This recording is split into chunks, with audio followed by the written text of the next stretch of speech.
ನಮಸ್ತೆ ಆತ್ಮೀಯರೇ, ನಿಮ್ಮೆಲ್ಲರ ಹಿತೈಷಿ ಆಧ್ಯಾತ್ಮಿಕ ಚಿಂತಕ ಶಿಕ್ಷಕ ಚಿತ್ತಚೇತನ ಬ್ರಹ್ಮ. ಇಂದಿನ ವಿಷಯ ಮಾತು ಬಲ್ಲವನಿಗೆ ಜಗಳವಿಲ್ಲ. ಈ ಒಂದು ಅರ್ಥ ಎಂಥ ಅತ್ಯದ್ಭುತವಾದ ಅಮೃತದಂಗೆ ಕೆಲಸ ಮಾಡುತ್ತೆ. ಊಟ ಬಲ್ಲವನಿಗೆ ರೋಗವಿಲ್ಲ ಅಂತ. ಕೆಲವರು ಮಾತಾಡ್ತಾರೆ, ಆ ಮಾತಿನ ವೈಖರಿ, ಆ ಮಾತಿಗೆ ನೀವು ಏನು ಮಾತಾಡ್ತಾವನೆ ಅನ್ನೋದು ಇಂಪಾರ್ಟೆಂಟ್ ಅಲ್ಲ, ಹೇಗೆ ಮಾತಾಡ್ತಾವನೆ ಅನ್ನೋದು ಇಂಪಾರ್ಟೆಂಟ್. ಅವನು ಮಾತಾಡುವಂಥ ವಿಷಯಗಳನ್ನು ಯಾವ ಟೋನಲ್ಲಿ ಹೇಳ್ತಾ ಇದ್ದಾನೆ, ಅವನು ಸಾಫ್ಟಾಗಿ ಹೇಳ್ತಾ ಇದ್ದಾನ, ಹಾರ್ಡಾಗಿ ಹೇಳ್ತಾ ಇದ್ದಾನ, ಅಥವಾ ವೈರತ್ವದಲ್ಲಿ ಹೇಳ್ತಾ ಇದ್ದಾನ, ಅದರಲ್ಲಿ ಏನಾದರೂ ಜ್ಞಾನ ಬುದ್ಧಿ ಅಡಕವಾಗಿದೆಯಾ, ಅದರಲ್ಲಿ ಮಾರ್ಗದರ್ಶನ ಇದೆಯಾ, ಪರಿಹಾರ ಇದೆಯಾ, ಸೊ ಪ್ರೀತಿಯಿಂದ ಹೇಳ್ತಾ ಇದ್ದಾನ, ದ್ವೇಷದಿಂದ ಹೇಳ್ತಾ ಇದ್ದಾನ, ಇದೆಲ್ಲವನ್ನ ಗಮನಿಸಬೇಕು. ಜಗಳಗಳಾಗದೆ ಮಾತನ್ನು ಹೇಗೆ ಹೇಳ್ತಾ ಇದ್ದಾನೆ ಅನ್ನೋದ್ರ ಮೇಲೆ, ಏನು ಹೇಳ್ತಾ ಇದ್ದಾನೆ ಅನ್ನೋದು ಇಲ್ಲಿ ಇಂಪಾರ್ಟೆಂಟ್ ಆಗದೇ ಇಲ್ಲ. ಇದ್ರ ಕಡೆ ಗಮನ ಕೊಡೋದು ಇಲ್ಲ. ಹೇಳೋನ್ ಬೇಕಾದರೆ ಗಮನ ಕೊಡ್ತಾನೆ, ಬಟ್ ಕೇಳೋರಿಗೆ ಏನು ಹೇಳ್ತಾ ಇದ್ದಾನೆ ಅದು ಇಂಪಾರ್ಟೆಂಟ್ ಅಲ್ಲ, ಹೇಗೆ ಹೇಳ್ತಾ ಇದ್ದಾನೆ ಅನ್ನೋದು ಇಂಪಾರ್ಟೆಂಟು. ಆ ಹೇಗೆ ಹೇಳ್ತಾ ಇದ್ದಾನೆ ಅನ್ನೋದು ಮನುಷ್ಯನ ಮುಂದುಗಡೆ ಇರೋದನ್ನ ಟ್ರಿಗರ್ ಮಾಡುತ್ತೆ. ಆದ್ದರಿಂದ ಜಗಳಗಳು ಸ್ಟಾರ್ಟ್ ಆಗುತ್ತೆ, ಮನಸ್ತಾಪಗಳಾಗುತ್ತೆ. ಅದು ಗಂಡ ಹೆಂಡತಿ ನಡುವೆ ಇರಬಹುದು, ಸ್ನೇಹಿತರ ನಡುವೆ ಇರ್ಬೋದು, ಯಾವುದೇ ಬಂಧು ಬಳಗದಲ್ಲಿ, ಸ್ನೇಹ ಸಂಬಂಧದಲ್ಲಿ ಮೂಲವಾಗಿ ಈ ಎಲ್ಲವೂ ಕೂಡ ನಡೀತಾ ಇರುತ್ತೆ. ಅದಕ್ಕೆ ಟೋನ್ ಅದು ಬಹಳ ಬಹಳ ಇಂಪಾರ್ಟೆಂಟ್. ನೀವು ಯಾವ ವಿಷಯವನ್ನು ಎದುರುಗಡೆ ಇರೋರಿಗೆ ತಲುಪಿಸೋದಕ್ಕೆ ಬಯಸ್ತೀರ, ಅದು ಹೇಗೆ ಹೇಳ್ತೀರಾ ಅನ್ನೋದ್ರ ಮೇಲೆ ತಲುಪುತ್ತೆ ಹೊರತು ನೀವೇನು ಹೇಳ್ತಾ ಇದ್ದೀರಾ ಅನ್ನೋದು ಖಂಡಿತವಾಗಲೂ ತಲುಪೋದಿಲ್ಲ. ಅದನ್ನು ಗಮನ ಇಟ್ಕೊಳ್ಳಿ. ಅದನ್ನು ಒಂದು ಚಾನಲ್, ಶಂಖದಿಂದ ಬಂದರೆ ತೀರ್ಥ ಅಂತಾರೆ, ಅದೇ ರೀತಿ ಹೇಗೆ ಹೇಳ್ತಾ ಇದ್ದೀರಾ ಅನ್ನೋದ್ರ ಮೇಲೆ ಅದು ತೀರ್ಥವಾಗುತ್ತೆ, ಅದು ಶಂಕವಾಗುತ್ತೆ. ನೀವೇನಾದರೂ ನೆಗೆಟಿವಲ್ಲಿ ಹೇಳಿದ್ರೆ ಅಥವಾ ಪಾಸಿಟಿವಲ್ ವೇಯಲ್ಲಿ ಹೇಳ್ತಾ ಇದ್ರು, ರಿಸೀವ್ ಮಾಡ್ಕೊಳ್ಳುವಂಥವ್ರು ನೆಗೆಟಿವ್ ಆಗಿ ರಿಸೀವ್ ಮಾಡಿಕೊಂಡ್ರೆ ಈ ರೀತಿಯೂ ಸಾಧ್ಯವಿದೆ. ಬಟ್ ಅವರವರ ಬುದ್ಧಿ ಜ್ಞಾನಕ್ಕೆ ಬಿಟ್ಟಂಥದ್ದು. ಅವರು ಅರ್ಥ ಮಾಡ್ಕೊಳ್ಳಿ, ಅಪಾರ್ಥ ಮಾಡ್ಕೊಳ್ಳಿ. ಆದರೆ ನೀವು ಹೇಳೋದನ್ನು ಅತ್ಯದ್ಭುತವಾಗಿ ಹೇಳೋದನ್ನು ಕಲ್ತ್ಕೊಳ್ಳಿ. ಈ ಕಲಿಕೆ ಅಂತ ಬಂದಾಗ ಮೊದಲು ನಮಗೆ ಬೇಕಾಗಿರೋದು ಅಬ್ಸರ್ವೇಷನ್ ಪವರ್. ಇದೊಂದು ಅತ್ಯದ್ಭುತವಾದಂಥ ವಿದ್ಯೆ. ಯಾರ್ಯಾರು ಇಬ್ಬರ ನಡುವೆ ಕಾನ್ವರ್ಸೇಷನ್ ನಡೀತಾ ಇದೆ ಅದನ್ನು ಗಮನಿಸಿ. ಇವನು ಯಾವ ಟೋನಲ್ಲಿ ಹೇಳ್ತಾವನೆ, ಹೇಳೋದು ಅವನಿಗೆ ಅರ್ಥ ಆಗ್ತಾ ಇದೆಯಾ ಇಲ್ವಾ, ಇದನ್ನು ಕರೆಕ್ಟಾಗಿ ನೀವು ಅಬ್ಸರ್ವ್ ಮಾಡಿದ್ರೆ, ಅಂದರೆ ಆ ವಿಷಯ ನಿಮಗೆ ಬೇಡದಿರೋ ವಿಷಯ ಇರ್ಬೋದು, ಆದರೆ ವ್ಯಕ್ತಿಗಳು ಹೇಗೆ ಸಂಭಾಷಣೆಯನ್ನು ಮಾಡ್ತಾ ಇದ್ದಾರೆ ನೋಡಿ. ಅದನ್ನು ನೋಡ್ತಾ ನೋಡ್ತಾ ನೋಡ್ತಾ ನೋಡ್ತಾ ನಿಮಗೆ ಈ ಒಂದು ಅತ್ಯದ್ಭುತವಾದ ಕಲೆ ಒಲಿಯೋದಕ್ಕೆ ಶುರುವಾಗುತ್ತೆ. ಮನುಷ್ಯನಿಗೆ ಕಮ್ಯುನಿಕೇಷನ್ ಸ್ಕಿಲ್ ಬಹಳ ಬಹಳ ಇಂಪಾರ್ಟೆಂಟ್. ಆ ಕಮ್ಯುನಿಕೇಷನ್ ಸ್ಕಿಲ್ಲಿಂದ ಪ್ರಪಂಚದಾದ್ಯಂತ ಯಾವುದೇ ಮೂಲೆಗೆ ಹೋದರೂ ಕೂಡ ನೀವು ಬದುಕು ಬರಬಹುದು, ಗೆದ್ದು ಬರಬಹುದು, ಯಾವ ರೀತಿ ಜೀವನ ಬೇಕಾದರೂ ನಿರ್ಮಿಸ್ಕೊಳ್ಬಹುದು. ಅದು ಕೇವಲ ಕಮ್ಯುನಿಕೇಷನ್ ಸ್ಕಿಲ್. ಆ ಕಮ್ಯುನಿಕೇಷನ್ ಸ್ಕಿಲ್ಗೆ ನಾನು ಹೇಳುವಂಥ ಎಲ್ಲ ಅಂಶಗಳು ಬಹಳ ಬಹಳ ಮುಕ್ತವಾಗುತ್ತೆ, ಉಪಯೋಗಕ್ಕೆ ಬರ್ತವೆ. ಮೊದಲು ವಿಷಯ, ಆ ವಿಷಯವನ್ನು ನೀವು ಅರ್ಥ ಮಾಡ್ಕೊಂಡಿರಬೇಕು. ಅರ್ಥ ಮಾಡ್ಕೊಂಡಿರೋ ವಿಷಯವನ್ನು ಎದುರುಗಡೆ ಇರೋರಿಗೆ ಟ್ರಾನ್ಸ್ಫರ್ ಮಾಡುವಂಥ ಒಂದು ಕಲೆ ಏನಿದೆ, ಈ ಕಲೆ ಬಹಳ ಬಹಳ ಮುಖ್ಯ. ಕೆಲವೊಂದು ಪಾಯಿಂಟ್ಸ್ಗಳನ್ನು ಹೇಳೋಕ್ಕೆ ಇಷ್ಟಪಡ್ತೀನಿ. ಒಂದು ವಿಷಯನ ಕೆಲವರಿಗೆ 10 ಪದಗಳಲ್ಲಿ ಅಥವಾ ವಾಕ್ಯಗಳಲ್ಲಿ ಹೇಳಿದ್ರೆ ಅರ್ಥ ಮಾಡ್ಕೊಳ್ತಾರೆ. ಇದೇ ವಿಷಯನ ಮತ್ತೊಬ್ರಿಗೆ ನಾವು ಹೇಳಬೇಕಾದ್ರೆ ಅವ್ರಿಗೊಂದು 50 ಪದಗಳಲ್ಲಿ ಹೇಳಿದ್ರೆ ಅರ್ಥ ಮಾಡ್ಕೊಳ್ತಾರೆ. ಇದೇ ವಿಷಯ ಇನ್ನು ಕೆಲವರಿಗೆ 100 ವಾಕ್ಯಗಳಲ್ಲಿ ಹೇಳಬೇಕಾಗುತ್ತೆ.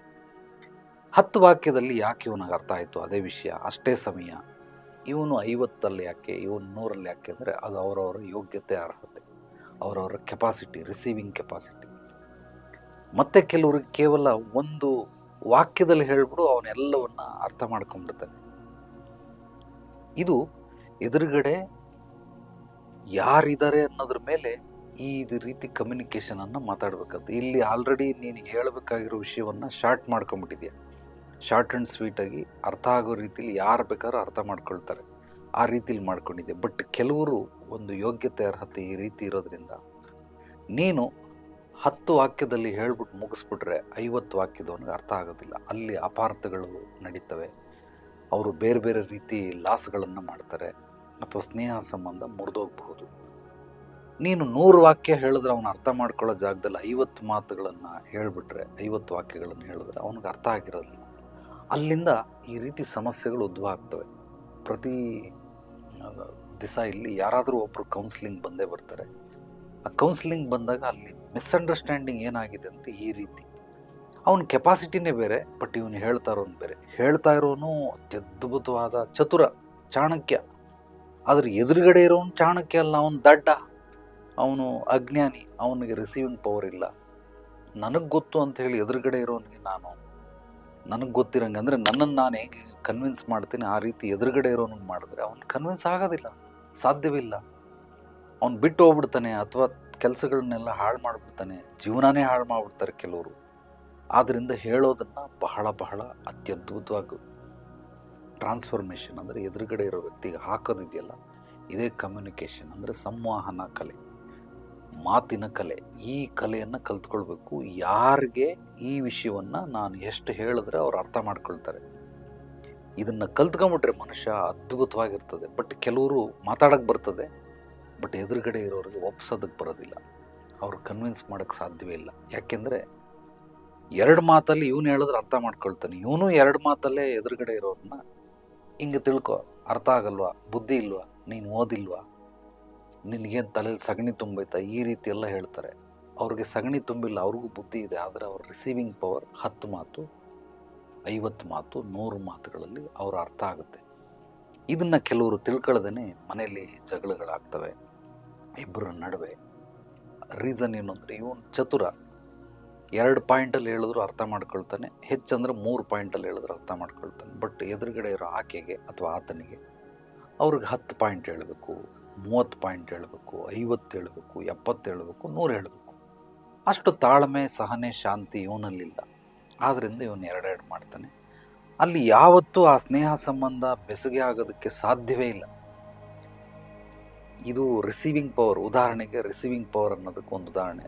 ಈಗ ನಾನು 2 ಚಪಾತಿ ತಿಂತೀನಿ, ನನ್ನೊಬ್ಬ ಸ್ನೇಹಿತ ಜಿಮ್ ಮಾಡ್ತಾನೆ, ಅವನಿಗೂ ಸೇಮ್ ಏಜೆ, ಅವನು 12 ಚಪಾತಿ ತಿಂತಾನೆ.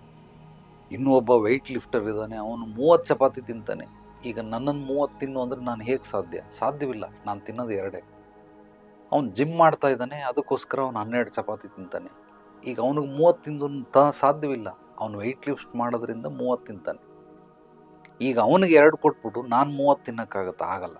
ಅವನಿಗೆ 2 ಸಾಕಾಗುತ್ತಾ? ಸಾಧ್ಯವೇ ಇಲ್ಲ. ಅದೇ ರೀತಿ ಈ ವಿಚಾರಗಳು ಅರ್ಥ ಮಾಡಿಸೋದಕ್ಕೆ 10 ಪಾಯಿಂಟಲ್ಲಿ 20 ಪಾಯಿಂಟು, 30, 40 ಈ ಥರ 100 ಪಾಯಿಂಟ್ವರೆಗೂ ಅರ್ಥ ಮಾಡಿಸುವಂಥದ್ದು ಇರ್ತದೆ. ಇಲ್ಲ ಅಂದರೆ ನೀವು ಅವ್ರ ಹತ್ರ ಆ ವಿಷಯಗಳನ್ನು ಹೇಳುವಂಥ ಅವಶ್ಯಕತೆಯೇ ಇಲ್ಲ. ಮಾತಾಡೋದಕ್ಕೆ ಆಸಕ್ತಿ ಇಲ್ಲ ಅಂದರೆ ಎಲ್ಲ ಬರ್ಕೊಟ್ಬಿಡಿ, ಅವ್ರು ಕೇಳಿದ್ರೆ ಎಲ್ಲವೂ ಕೂಡ ಅರ್ಥ ಆಗ್ತಾ ಹೋಗ್ತಾ ಇರುತ್ತೆ. ವಾಟ್ ಈಸ್ ಲೈಫ್ ಅಂದರೆ ನಾನು ಕೊಡೋ ಉತ್ತರ ಒಂದೇ, ಲೈಫ್ ಈಸ್ ಎ ಅಂಡರ್ಸ್ಟ್ಯಾಂಡಿಂಗ್. ಇದು ಅದ್ಭುತವಾದಂತಹ ಬ್ರಹ್ಮರಹಸ್ಯ. What is life? Life is a understanding. ಎಲ್ಲಿ ಅಂಡರ್ಸ್ಟ್ಯಾಂಡಿಂಗ್ ಇರೋದಿಲ್ವೋ ಅಲ್ಲಿ ಜಗಳಗಳಾಗ್ತವೆ, ಮನಸ್ತಾಪಗಳಾಗ್ತವೆ, ಅಲ್ಲೊಂದು ಬಿರುಕು ಬಿಟ್ಕೊಳ್ಳುತ್ತೆ. ಅಲ್ಲಿ ಖಂಡಿತವಾಗಲೂ ಇಬ್ಬರ ನಡುವೆ ಒಂದು ಅಗಾಧವಾದ ಅಂತರ ಏರ್ಪಾಟಾಗುತ್ತೆ. ಆದ್ದರಿಂದ what is life? Life is a understanding. ಆ ಅಂಡರ್ಸ್ಟ್ಯಾಂಡಿಂಗ್ ಮಾಡ್ಕೊಳ್ಳೋದು ಒಂದು ವಿದ್ಯೆ, ಅಂಡರ್ಸ್ಟ್ಯಾಂಡಿಂಗ್ ಮಾಡಿಸೋದು ಮತ್ತೊಂದು ವಿದ್ಯೆ. ನೀವು ಅವ್ರನ್ನಾದರೂ ಅರ್ಥ ಮಾಡ್ಕೊಳ್ಳಿ, ಅಥವಾ ನೀವೇನು ಅನ್ನೋದಾದರೂ ಎದುರುಗಡೆ ಇರೋರ್ಗೆ ಅರ್ಥ ಮಾಡಿಸಿ. ಆ ಅರ್ಥ ಮಾಡಿಸೋದಕ್ಕೆ ನಾನು ಹೇಳಿದಂಥ ಎಲ್ಲ ಅಂಶಗಳನ್ನು ನೀವು ಗಮನದಲ್ಲಿಟ್ಕೊಳ್ಳಿ. ಅಕಸ್ಮಾತ್ ಅದನ್ನು ನಿಮ್ಮ ಕೈಯಲ್ಲಿ ಆಗ್ತಾ ಇಲ್ಲ ಮಾಡೋಕ್ಕೆ ಅಂದರೆ ನೇರವಾಗಿ ಬಂದು ಭೇಟಿ ಮಾಡಿ. ನಿಮ್ಮ ಹಿನ್ನೆಲೆ ಪೂರ್ವಾಪರಗಳನ್ನು ತಿಳಿದ ನಂತರ ಹಂತವಾಗಿ ನೀವು ಬೇರೆಯವ್ರಿಗೆ ಅರ್ಥ ಮಾಡಿಸುವಂತಹ ಕೆಲವೊಂದು ರಹಸ್ಯಗಳನ್ನು ತಿಳಿಸ್ಕೊಡ್ತೀನಿ. ಆ ರಹಸ್ಯ ನಾನು ಆನ್ಲೈನಲ್ಲಿ ಹೇಳೋಕ್ಕಾಗೋದಿಲ್ಲ, ಅಂದರೆ ಸೋಷಿಯಲ್ ಮೀಡಿಯಾದಲ್ಲಿ ಹೇಳಿ ಅಂತ ಕೆಲವರೆಲ್ಲ ಕಾಮೆಂಟ್ ಮಾಡಿದ್ದೀರ.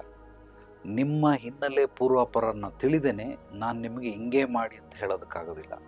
ಹೇಳೋ ಅಷ್ಟನ್ನು ನಾನೀಗ ನಿಮಗೆ ಹಂಚ್ಕೊಂಡಿದ್ದೀನಿ. ಬಟ್ ಇನ್ನೂ ನಿಮಗೆ ಸ್ಪೆಷಲ್ ಆಗಬೇಕು ಅಂತಂದರೆ ವೈಯಕ್ತಿಕವಾಗಿ ಆಪ್ತ ಸಮಾಲೋಚನೆ, ಮುಕ್ತ ಸಮಾಲೋಚನೆ, ಅಂದರೆ ಪರ್ಸ್ನಲ್ ಕೌನ್ಸಿಲಿಂಗ್ ಬಹಳ ಬಹಳ ಮುಖ್ಯ. ಅದಾದ ನಂತರನೇ ನಾನು ನಿಮ್ಗೆ ಹೇಳೋದಕ್ಕೆ ಸಾಧ್ಯ. ಐ ನೀಡ್ ಅಪಾಯಿಂಟ್ಮೆಂಟ್ ಅಂತೇಳಿ ನನ್ನ ವಾಟ್ಸಪ್ ನಂಬರ್ಗೊಂದು ಮೆಸೇಜ್ ಕಳಿಸಿ, ನಾನು ನಿಮಗೆ ಡೀಟೇಲ್ ಕಳಿಸ್ತೀನಿ. ನಮ್ಮ ಚಾನಲನ್ನು ಮೊದಲನೇ ಬಾರಿ ಭೇಟಿ ನೀಡಿದರೆ ಸಬ್ಸ್ಕ್ರೈಬ್ ಮಾಡಿ, ಲೈಕ್ ಮಾಡಿ, ಕಾಮೆಂಟ್ ಮಾಡಿ. ನಿಮ್ಮ ಅನಿಸಿಕೆ ಅಭಿಪ್ರಾಯಗಳನ್ನು ನನ್ನ ವಾಟ್ಸಪ್ ನಂಬರ್ಗೆ ವಾಯ್ಸ್ ಮೆಸೇಜ್ ಕೂಡ ಕಳಿಸಬಹುದು.